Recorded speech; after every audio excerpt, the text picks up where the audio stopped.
você está ouvindo o Retina Podcast, um podcast sobre oftalmologia e longevidade saudável.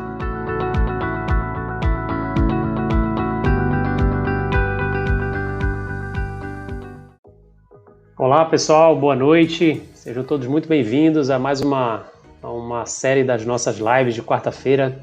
Todas as quartas-feiras, pontualmente às 20 horas, a gente está aqui com o nosso compromisso com vocês, de tentar trazer um pouco de informação para as pessoas, para os nossos pacientes, para outros pacientes, para pessoas que possam estar nos acompanhando em vários locais do Brasil.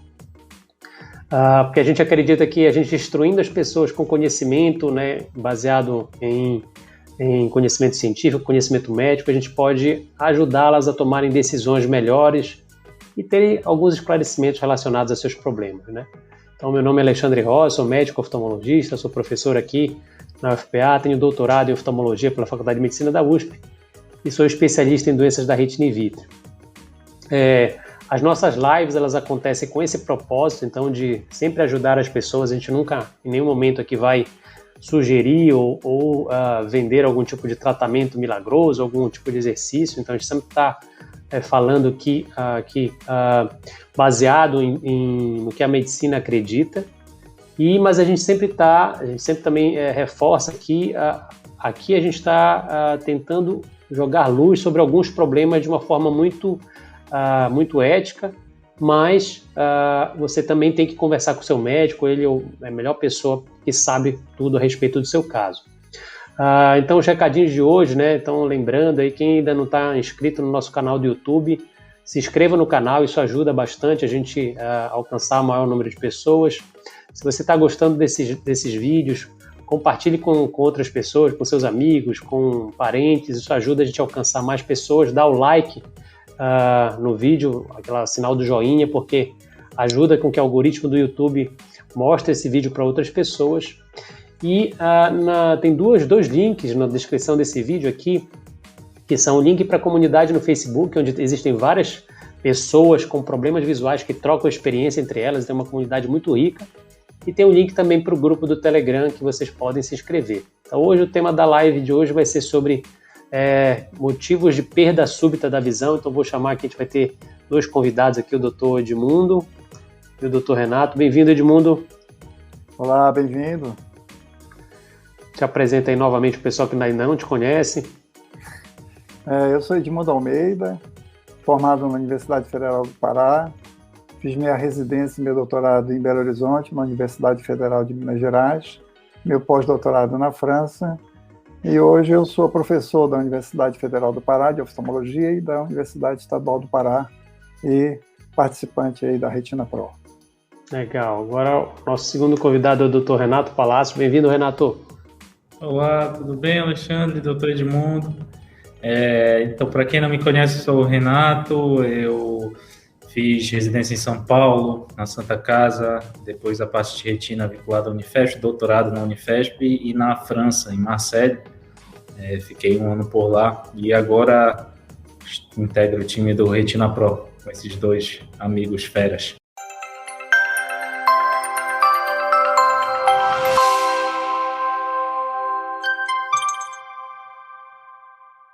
Então vamos lá, pessoal. Então hoje a gente ficou de falar sobre causas que as pessoas podem perder a visão de uma forma súbita. Então de repente está em casa e a pessoa perde a visão. Tá? Então a gente elencou aqui algumas coisas que a gente pode falar, né? Então a primeira delas são os quadros de oclusões. Aí, Edmundo, queria que começasse com você, né? Quais são os tipos de problemas vasculares que a pessoa pode ter no olho, né? Pode ter trombose venosa, pode ter as isquemias, né, que são relacionadas a problemas arteriais. Queria que começasses a gente falando sobre isso. O importante é relembrar, né, os internautas, que a retina é que capta a imagem, né, e leva para o nosso cérebro através do nervo óptico. E ela é nutrida pelos vasos próprios da retina, e essa nutrição, quando comprometida, baixa tremendamente a visão e até reduz sem percepção luminosa, ou seja, a pessoa nem os enxerga, né? Então, nas doenças vasculares principais, como você falou, Alexandre, tem as tromboses venosas, né, e tem as oclusões arteriais. Ambas estão muito ligadas a fatores sistêmicos, por exemplo, diabetes, hipertensão arterial, né, que são doenças que predispõem, digamos assim, à formação dessas oclusões. Então, cada caso é um caso, né?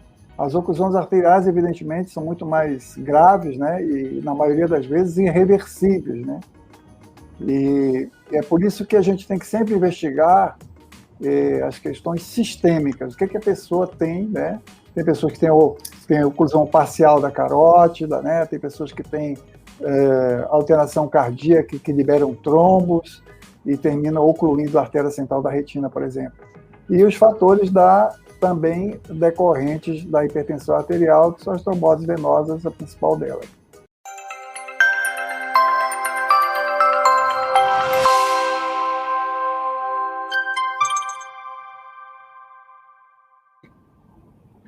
Qual é o sintoma dessas tromboses, Renato? O que o paciente com uma trombose venosa vai sentir no olho, né? A gente está agora nessa fase aí de... Quais são o Edmundo já trouxe alguns fatores de risco, né? Mas eu queria que você falasse o quadro clínico e os fatores de risco para um paciente ter trombose. O principal fator de risco, dentre todos esses que o doutor Edmundo falou, né? É a hipertensão arterial descontrolada, né? Tem diabetes, paciente também com glaucoma predispõe, mas uma pressão arterial descontrolada nesses quadros de trombose, é bom a gente diferenciar dois tipos de trombose. Tem a trombose que é a oclusão venosa da retina central, uma oclusão de uma forma isquêmica, que é uma forma mais grave, tá? E tem a oclusão só de um ramo pequeno da retina, que geralmente a gente consegue recuperar boa parte da visão, a visão fica assim prejudicada, e na isquêmica a gente consegue recuperar um pouco, mas a visão tende a ficar mais prejudicada do que a forma não isquêmica. E em relação à oclusão arterial, que aí já não é um trombo, já é a fase, a forma mais isquêmica, não a forma de oclusão venosa, estou falando da parte arterial. Eu tenho um caso interessante para falar, triste, de, por exemplo, uma menina de 19 anos que eu atendi em São Paulo certa vez, e ela era usuária de cocaína. E, por exemplo, a cocaína, ela faz vasoespasmo nos vasos da retina. Então, o vaso fica fino, o sangue não circula, o sangue não chega nas áreas da retina e, de repente, fechou o vasinho e a retina perdeu a oxigenação e ela parou de enxergar subitamente. Nós tentamos fazer umas manobras que são descritas em livros, mas infelizmente essas manobras na maioria dos pacientes não conseguem reverter a visão, tá? Então, só para deixar claro que o fator usuário de usar drogas também entra nesses fatores de risco, né?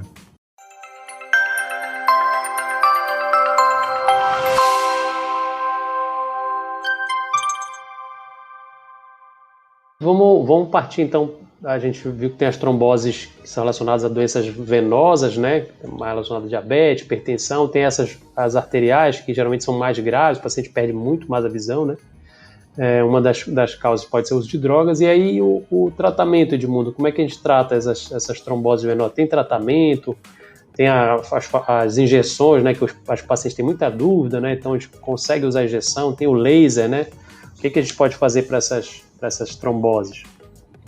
Na fase aguda da trombose, como você tem muita hemorragia na retina, a gente não usa o laser usualmente, né? A gente usa a injeção de drogas, né? Drogas ditas anti-angiogênicas, ou também o uso do corticoide, né? Hoje a gente já tem pellets, né? Que a gente injeta dentro do olho do paciente e vai liberando lentamente o corticoide dentro do olho e melhora muito a visão do paciente, melhora o edema de retina causado pela trombose.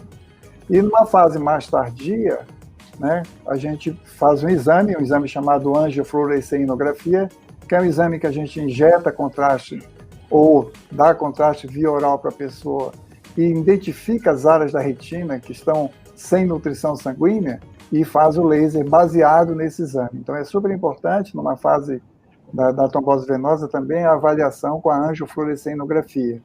E nós temos também a tomografia de coerência óptica, que é um exame não invasivo, é um exame que a gente faz no paciente, um laser que a gente vai lendo a estrutura retiniana, e se a gente identifica edema na mácula, e a gente tem indicação também dessas substâncias antiangiogênicas ou também do corticoide, conforme eu falei. Ambas realmente com muito sucesso, e a gente consegue recuperar, como o Renato falou há pouco, grande parte da visão do paciente.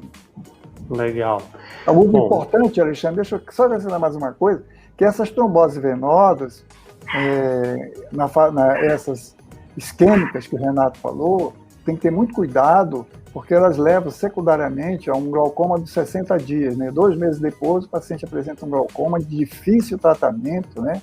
Então, a gente tem que estar cuidadoso acompanhando esse paciente, porque quando o glaucoma aparece, ele é violento, difícil de tratar, e muitas vezes a pessoa perde a visão. Secundariamente, pelo glaucoma.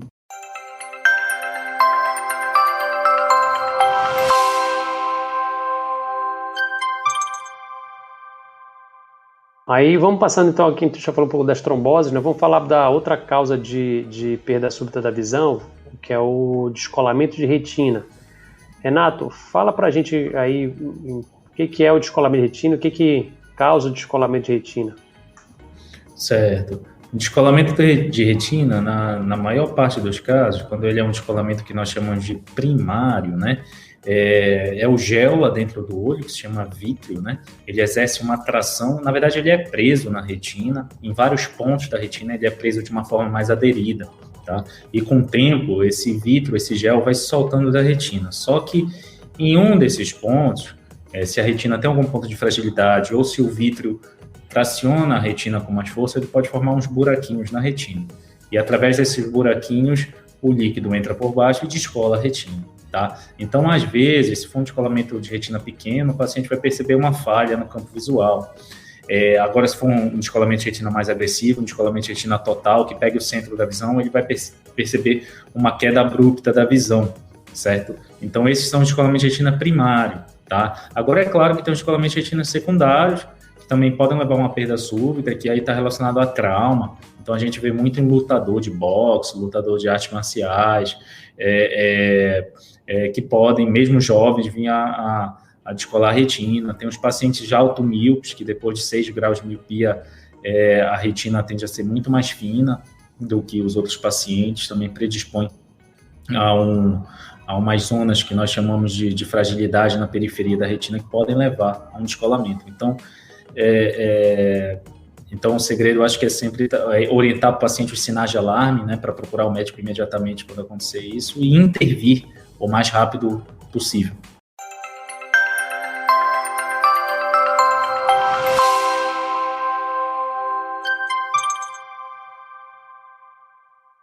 Edmundo, o Renato já falou aí sobre quadro clínico, né? O paciente perde a visão subitamente, geralmente por um buraco na retina, né? E aí, como é que trata isso, né? Tem jeito? Quanto tempo ter que tratar? Como é que funciona essa questão do tratamento do descolamento de retina? Nós temos uma estrutura dentro da retina chamada mácula, que é responsável pela visão central. Quando a gente olha para os objetos, a gente olha com essa região da retina. Quando o descolamento ainda não afetou essa região, a gente considera isso uma urgência. Então, diagnosticou, operou, porque se chegar na mácula, mesmo a gente colando a retina, a gente não vai ter um resultado visual satisfatório, tão bom quanto se você opera o descolamento em que a mácula ainda não foi envolvida. Portanto, considera-se, então, uma urgência dentro desse tratamento. Agora, é importante, então logo a pessoa percebe, porque as pessoas percebem, não, doutor, eu tinha uma sombra que estava crescendo, eu não liguei, mas agora de repente baixou a minha visão. Quer dizer, o tempo para tratar era aquele tempo em que estava a sombra aparecendo, não agora. Quer dizer, agora já está a mácula descolada, mesmo colando, a gente vai ter uma recuperação visual, né, mas não tão boa quanto se a gente tivesse intervido antes. Portanto, a gente considera isso, quando a mácula está colada, uma urgência dentro da oftalmologia. Legal. Ok, então vamos lá. Então a gente abordou descolamento de retina, as oclusões ou trombose, né? Vamos passar agora aqui para a terceira causa de perda súbita de visão, que é a hemorragia do... Posso intervir um pouquinho? Pode, claro. Eu acho que é importante a gente falar também do descolamento da retina tracional, né? Que ele é causado pela retinopatia diabética, né? Então tem que ter A gente tem descolamento que a retinopatia diabética descola a retina, também é uma indicação cirúrgica, né? E o outro caso também é dos descolamentos serosos, que a gente chama de inflamatórios, né? Cujo tratamento não é cirúrgico, é decorrente de uma doença que descolou a retina, mas é um problema inflamatório que a gente trata clinicamente. Portanto, é importante diferenciar esses 3 tipos de descolamento que o Renato falou, causado por uma rotura chamada regmatogênico, o tracional, principalmente o principal é a retinopatia diabética, e o seroso ou inflamatório, que o tratamento é clínico, né? Então tem que diferenciar bem esses tipos para poder tratar adequadamente.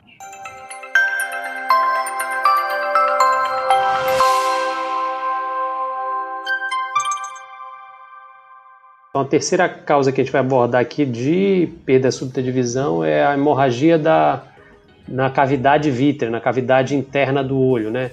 Renato, quais as causas aí de hemorragia, sangramento para dentro da cavidade vítrea? Certo. Existem várias causas, a principal seria uma hemorragia vítrea causada pelo diabetes, tá? E o diabetes, ele começa com os pontinhos pequenos de sangramento, vai evoluindo, muitas vezes o paciente não percebe. Quando chega na forma proliferativa, que são neovasos que formam na doença, esses neovasos eles são muito frágeis, então eles podem dar sangramento para dentro da cavidade do olho, lá para que fica entre a retina e a parte posterior da catarata, ali onde fica o gel vítreo. E então a principal causa é diabetes, mas as próprias tromboses, oclusões, em alguns casos, em raros casos, também podem levar a sangramentos para a parte do vítreo, tá? A degeneração da mácula também, em poucos casos, pode também levar a sangramento para dentro do vítreo. E a rotura, que eu falei do descolamento de retina, a própria rotura, às vezes, se ela está perto de um vaso sanguíneo, na hora que cria o buraquinho na retina, além de levar um descolamento de retina, também pode vir associado a uma hemorragia vítrea, né? Ao mesmo tempo, certo? Então, essas seriam... E também trauma, né? Sempre o trauma entra no diagnóstico diferencial. E acredito que essas sejam as principais causas.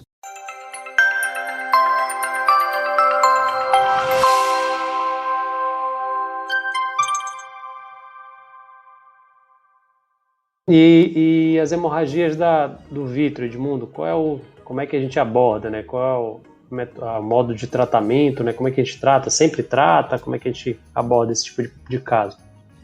A gente sempre trata, né? Agora depende, como o Renato falou, da causa, né? Se a causa é uma ruptura retiniana, a gente faz um laser e espera que o sangue absorva, né? Se a causa é uma neovascularização desses vasos mal formados, de paredes mal formadas, você tem opções de fazer injeção, e a hora que melhora um pouco a hemorragia, você pode complementar também a terapia com laser.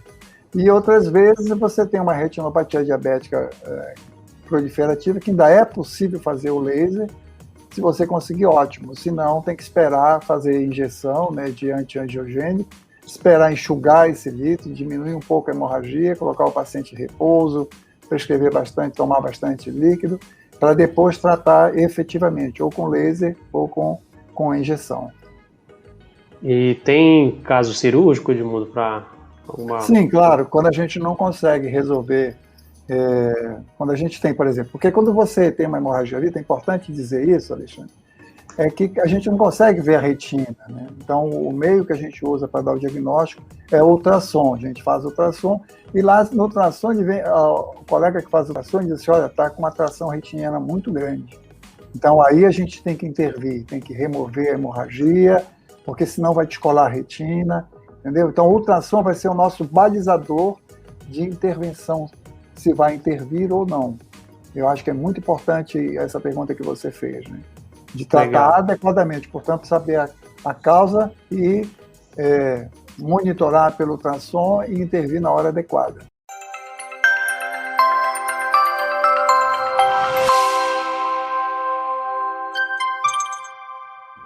Legal. Bom, então só recapitulando, né? Já falamos sobre as tromboses, falamos de descolamento de retina, hemorragia vítrea, e agora uma quarta causa de perda súbita da visão é uma que acontece nos pacientes idosos, né, que é a degeneração macular forma molhada ou forma úmida, né? O paciente geralmente acorda com aquela mancha preta no centro da visão, né?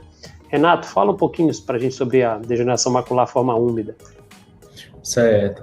A degeneração macular é uma doença super prevalente que, infelizmente, muitas pessoas ainda não conhecem, mas tem sido cada vez um motivo de estudo na oftalmologia, porque a população está envelhecendo, a população está vivendo mais, a expectativa de vida está maior, graças a Deus, e mais essa doença tem aparecido mais e tem a forma seca, que é a retina, é uma forma atrófica, ela vai causando os depósitos na retina, umas sujeirinhas, que a gente chama assim, que a retina perde a capacidade de limpeza. Isso é mais progressivo. Agora, a úmida é uma forma mais aguda, uma forma mais rápida, e o quanto abaixa a visão do paciente depende do grau da degeneração macular da forma úmida. Às vezes pode abaixar consideravelmente, às vezes pode abaixar um pouco, e quando tem um sangramento importante para dentro da retina, aí abaixa de uma forma mais importante, tá? O tratamento geralmente são, em 90% dos casos, a gente vai lançar mão das injeções intravítreas, que o Dr. Edmundo falou, tá? Que a gente geralmente tem que repetir todo mês, às vezes espaça um pouquinho, de 3 em 3 meses. Tem várias estratégias que a gente diz para a gente fazer essas injeções, certo? Mas tem alguns casos que o sangramento é tão maciço que aí a gente tem que lançar mão da cirurgia também, tá? Mas é isso.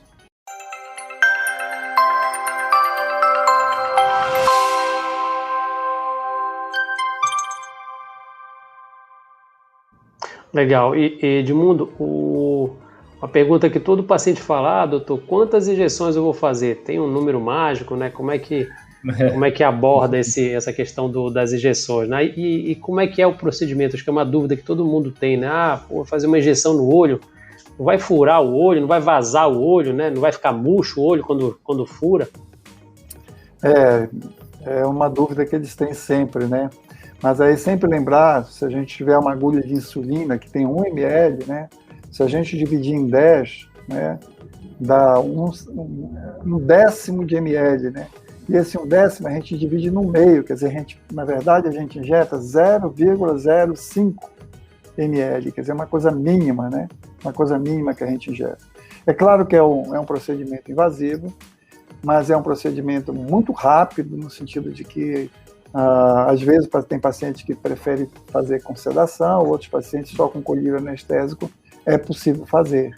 Então, esse medo, né, passa depois da primeira, da segunda, da terceira injeção, porque, na verdade, todos os protocolos, eles mostram que a efetividade dessas drogas, ela só acontece se você faz uma injeção mensal durante 3 meses, pelo menos, né? E depois tem outros protocolos que deixam 2 meses, vão acompanhando em função da visão e em função da tomografia de coerência óptica, que é aquele exame que eu me referi há pouco, que é um exame não invasivo, né, que vai identificar de onde está vindo o sangramento, o vaso que está sangrando, e vai identificar o quanto de sangue tem ainda ali. Então, à medida que vai enxugando esse sangue, vai diminuindo o vazamento, a gente vai estendendo mais o tratamento, quer dizer, vai espaçando mais.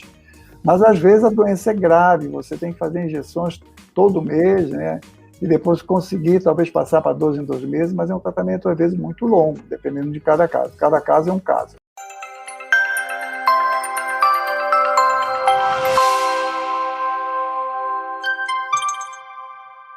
Outra causa de perda súbita de visão, né, perda aguda, o paciente apaga a visão, são as doenças do nervo do olho, né, as neuropatias, né?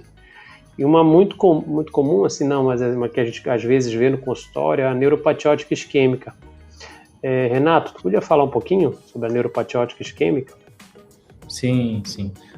Então, o nervo óptico, o início do nervo óptico, que a gente chama cabeça do nervo óptico, o início dele é na retina. A gente consegue ver com o exame de mapeamento de retina, registrar na foto, na retinografia, e ele é comprido, ele vai por todo o caminho no cérebro até chegar lá atrás do cérebro, no lobo occipital, certo? E então esse início do nervo óptico, tem uma doença chamada neuropatia óptica isquêmica, ou seja, falta sangue nesse nervo por alguns motivos, tá? Então, a hipertensão, de novo, é um fator super importante, paciente com glaucoma descontrolado, mas eu colocaria aqui como disparado, o principal fator de risco seria a hipertensão arterial descontrolada, certo? E é uma perda súbita da visão, tá? Diferente, por exemplo, de uma neuropatia retrobulbar, ou seja, eu falei que essa cabeça do nervo óptico é o início, né? A parte logo atrás, que fica atrás do bulbo do olho, tá? Já no início, entrando na parte cerebral, existem algumas doenças que dão essa neuropatia retrobulbar. Entre elas a esclerose múltipla, que é uma doença que é mais comum em mulheres, tá? Então, que às vezes começa com um déficit somente de cor, às vezes começa com uma perda de campo visual altitudinal, que a gente chama. Existem vários, então é uma perda visual mais lenta, mais progressiva. Agora, a neuropatia óptica isquêmica, que é essa falta de sangue no nervo óptico pela hipertensão arterial, aí ela é mais aguda, mais importante, certo? Perfeito. E aí ela se divide em basicamente duas, né? Tem uma que é relacionada à arterite temporal, né? Que é aquela doença que dá aqui nas artérias aqui daqui da parte do lado do olho, né? O paciente tem muita dor aqui quando toca, às vezes quando vai pentear o cabelo, né? Sente um pouquinho, né? Claudicação de mandíbula, né? Que é aquela coisa que mastiga e começa a doer, né? Isso, dói aqui na têmpora, né? E as não relacionadas a isso, né? As não arteríticas, que eles chamam, que aí são essas geralmente pacientes mais idosos mesmo, né? Exato. Edmundo, queres complementar alguma coisa na questão das neuropatias ópticas aí? Eu acho que é importante dizer também que às vezes as pessoas têm pródromos, né? Que são sintomas. Doutor, boa. Anteontem faltou minha visão, aí demorou um tempinho e voltou. Então, quer dizer, eu já vinha tendo essa isquemia, né? Transitória, né? Perda transitória da visão. Isso é importante, né? Se você esmiuça um pouco a anamnese do paciente, você vai ver essa queixa, né? Agora acho importante, Alexandre e Renato, a gente falar que essa forma que o Alexandre falou, que dá a inflamação das artérias, que a gente palpa aqui a artéria temporal, né, vê o endurecimento da artéria e dor também nessa artéria, a importância do tratamento no olho que a pessoa perdeu, por causa do outro olho, porque não raro, em torno de 2 semanas, você tem no outro olho, quer dizer, você fica completamente cego, você perde a visão dos dois lados. Então, esse diagnóstico é extremamente importante. Primeiro, fazer o diagnóstico, que é uma neurite isquêmica, né, que é um processo isquêmico, e diferenciar essas duas formas, a arterítica da não arterítica. Né? Aí tem, em função da idade, né, como o Alexandre já falou, a arterítica é a idade um pouco mais avançada, a não arterística é até de 50 anos para baixo, né? E tem fatores também importantes, que é o tamanho do nervo óptico, né? Às vezes aquele nervo óptico um pouquinho menor, ele predispõe também a isso. E é comum, é interessante que é comum a pessoa acordar não enxergando, né? Porque quando a gente dorme, a nossa pressão arterial diminui, né? E aí a vascularização, que o Renato falou, da cabeça do nervo óptico, tem uma isquemia e a pessoa acorda, nossa, eu não estou enxergando desse olho, né? Então, esse é um fator importante também para o diagnóstico. E tem vários exames que a gente tem que pedir, exame laboratorial, né? Exame de retinografia, exame de angiofluorescinografia, tem vários exames para a gente fechar esse diagnóstico da neuropatia.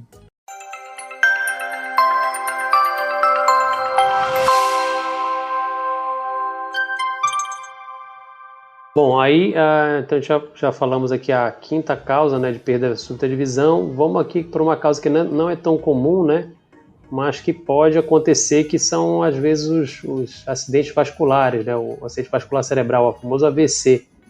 Aí eu queria perguntar, Edmundo, como é que acontece, assim, qual é o tipo de AVC que pode dar perda de visão súbita, né? Tem alguma localização específica? Explica um pouquinho aí pra gente. Eu acho que é importante dizer o seguinte, o nosso olho, ele é só uma câmera, né, de captar imagem. Lembre do Big Brother, que aquela câmera fica seguindo aqueles negócios lá? Na verdade, não é a câmera que está enxergando, é o computador lá dentro que está mostrando para a gente. Então, nós temos, na verdade, a gente enxerga com essa parte aqui de trás do nosso cérebro, né? Então, a retina capta, é uma câmera que capta a imagem, que transmite através do nervo óptico até atrás, até a área occipital, é isso? E aí a gente enxerga. Muito bem. Então, se você tiver, por exemplo, um trauma, né, um trauma nessa região, você pode perder a visão e seu olho está bonzinho, entendeu? E se você tiver também uma isquemia nessa área, né? Eu tenho um paciente que estava fazendo um implante dentário e teve um processo hipertensivo muito grave. E ela fez uma isquemia dessa área, detectada inclusive pela ressonância magnética do cérebro. E ela perdeu parcialmente a visão por conta da isquemia, porque é essa área que enxerga, né? A gente tem... Agora, é claro que nós tratamos o olho, por quê? Porque se tivermos uma câmera ruim, não adianta ter um cérebro bom, né? A gente tem que ter um captador de imagem bom, né? Com qualidade, né? Mas esse acidente vascular cerebral que acontece nessa área occipital e também em outras áreas que comprimem o nervo óptico no caminho dele, pode dar perda súbita de visão também. Perfeito. Renato, quer complementar alguma coisa? Não, acredito que falando dessa parte cerebral, o doutor Edmundo falou dos AVCs, né? Tem a forma isquêmica e a forma hemorrágica, certo? Agora, da parte cerebral, existem também os traumas, um trauma importante na parte cerebral aqui nessa região aqui de trás do occipital também, pode levar a uma perda súbita da visão, certo? E os tumores intracranianos, geralmente, tá? Eles levam a uma perda, sim, visual, mas de uma forma mais progressiva, porque a maioria dos tumores, eles vão crescendo lentamente. Então, o paciente começa, às vezes, com déficit de campo visual, ele como de um lado, de outro. Então, aí dá tempo, a gente investiga com ressonância magnética. Agora, trauma e acidente vascular encefálico, geralmente é uma forma mais rápida.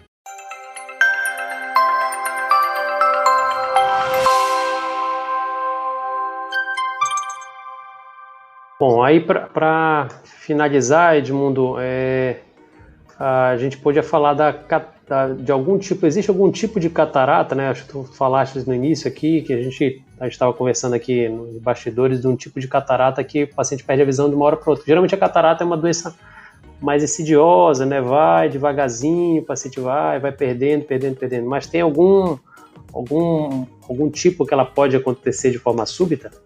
Sim, tem. A gente chama catarata intumescente, né? É importante dizer que a catarata todos nós vamos ter, porque a origem embrionária da formação dessa lente que nós temos no olho, que chama cristalino, que perde a transparência durante a vida, ela é igual nosso cabelo, minha barba e a pele, né? À medida que a gente vai ficando velho, vai tendo cabelo branco, barba branca e a pele vai enrugando. Ninguém foge disso. Então, como embrionaricamente o cristalino também é da mesma origem, essa lente vai perdendo a transparência, que a gente chama de catarata, né? E tem uma forma de catarata que a pessoa vai diminuindo a visão, pouco a pouco, mas dá para segurar até, e de repente perde a visão.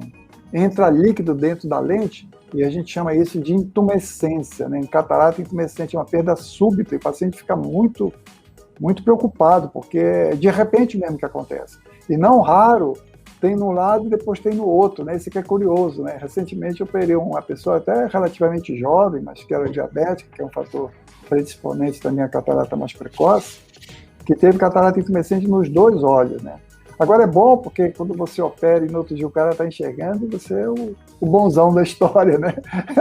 Dá uma felicidade grande para o paciente e para a gente como médico, a gente fica muito feliz. Nossa, doutor, estou enxergando, porque é uma causa, digamos assim, das que nós tratamos aqui hoje, é uma das causas que no outro dia a visão está boa, porque você tirou aquela opacidade, né? Tirou aquela lente opaca e colocou uma outra, né? Transparente. Então, é um caso assim, que dá uma satisfação profissional muito grande para o paciente, melhor ainda, né? Legal. Renato, quer complementar alguma coisa na questão da catarata? Não, acho que o doutor Edmundo abordou perfeitamente. A única, uma causa importante que eu acho que a gente deve lembrar também, existe um tipo de, já que é um tipo de catarata que o doutor Edmundo falou, tem um tipo de glaucoma, né? Aquele glaucoma que nós chamamos de ângulo fechado, que pode dar uma crise de glaucoma agudo. Então, isso é bom falar para os pacientes, para as pessoas que estão nos ouvindo, que glaucoma, quando é uma forma lenta, na maioria das vezes é a forma de ângulo aberto, é lento. Então, aquela dor que você sente no olho, na maioria das vezes, não é devido a esse glaucoma, que é controlado com colírio, uma pressão que nós chamamos de 20 milímetros, 18 milímetros. Agora, tem um tipo de pressão no olho que 40, 45, que já é um valor que a gente considera alto, que é o ângulo fechado aqui do cantinho do olho, pode levar a essa forma de glaucoma agudo. Então, o paciente sente dor e a visão abaixa muito rápido. E é importante também, Renato, citar que vem acompanhado de sintomas digestivos, né? A pessoa acontece à noite, né? Aí a pessoa fica enjoada, vomita, aí a família diz assim, doutor, acho que ela tomou uma sopa que não estava muito boa, né? E aí está vomitando e está doendo também o olho, né? Então isso é uma dica importante, né? Essa dor ocular, olho vermelho com vômito, né? A maioria das vezes é devido à pressão do olho muito aumentada, né? Que é um glaucoma de ângulo fechado, cujo tratamento tem que ser feito rapidamente por conta de recuperação não satisfatória, mesmo operando, se não agir rapidamente. Né?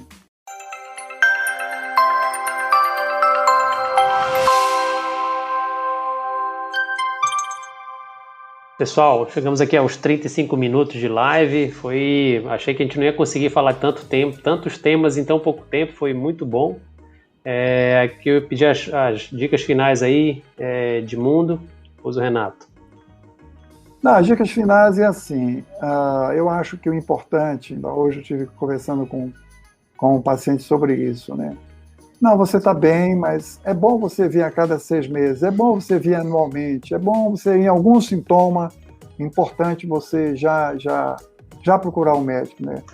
Nós tivemos um caso, Alexandre e eu, recentemente, numa pessoa que teve uma baixa súbita de visão, que era por ruptura retiniana, que ela já tinha tido antes essa baixa súbita de visão, que era uma ruptura retiniana em cima do vaso, que sangrou, e quando ela me falou que tinha perdido subitamente a visão, eu fui inclusive no consultório, 7, 8 horas da noite, e aí identifiquei a ruptura, já fiz o laser, botei ela de repouso, né?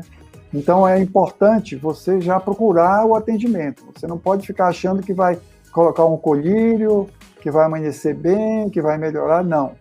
Urgência é urgência, a gente não pode perder o tempo, né? Então, baixa súbita de visão são duas coisas importantes. A outra também é essa baixa súbita de visão pela neurite óptica isquêmica, na forma arterítica, né? Que perde um lado e 2 semanas depois perde o outro olho, perde a visão do outro olho e definitivamente, né?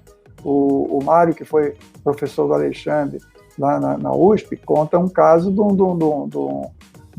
um médico cuja mãe ou pai, não lembro mais, teve esse processo e só levou depois, 7 dias depois, aí já teve do outro lado e perdeu, quer dizer, o pai ficou completamente cego, quer dizer, desconhecimento do próprio colega sobre a gravidade dessa doença. Então, não posterguem o atendimento, teve perda parcial ou total súbita da visão, é urgência, procure imediatamente o seu oftalmologista para identificar qual é a causa, porque muitas das vezes, a maioria delas, são causas reversíveis, né, com atuação médica eficaz e no tempo adequado. Renato? E eu acho importante, muitos pacientes a gente recebe, eu tive uma oclusão, o meu vizinho também teve uma oclusão, tenho diabetes, o meu vizinho tem diabetes. Eu acho que assim, cada caso é um caso, como o doutor Edmundo falou, e eu acho que ouça o seu médico, não ouça o seu vizinho, ouça o seu médico, cada caso é um caso. Então, em alguns casos a gente dá retorno a cada 4 meses, outros a cada 6 meses, outros por ano, mas realmente a gente tem que orientar sempre os sintomas de alarme e que caracterizam a urgência, como o doutor Edmundo falou, para não esperar dar os 6 meses de retorno, vem antes, né? Procura a gente antes. Perfeito, eu vou tirar vocês aqui, pessoal, obrigado mais uma vez, dar os recadinhos. Tchau, Renato, tchau, Edmundo. Tchau, até logo. Tchau. Então, pessoal, quem ficou até o final, muito obrigado mais uma vez, né? Então, a gente está aqui nesse nosso projeto de todas as quartas-feiras, tentar ajudar o máximo de pessoas que a gente puder nesse propósito aí de disseminar informação com conteúdo, disseminação com qualidade. Então, se você não está inscrito ainda no canal do YouTube, se inscreva, isso ajuda a gente a dar o like no vídeo, isso vai fazer com que a gente atinja mais pessoas. No link da descrição desse vídeo tem o link para se inscrever na comunidade do Facebook, onde tem vários pacientes interagindo entre eles, A gente também aparece lá para tirar algumas dúvidas, então é uma comunidade muito rica, a comunidade do Facebook. E o link também para se inscrever no grupo do Telegram. Tá? Então, muito obrigado a todos vocês e na próxima quarta-feira a gente se vê pontualmente às 20 horas. Até lá!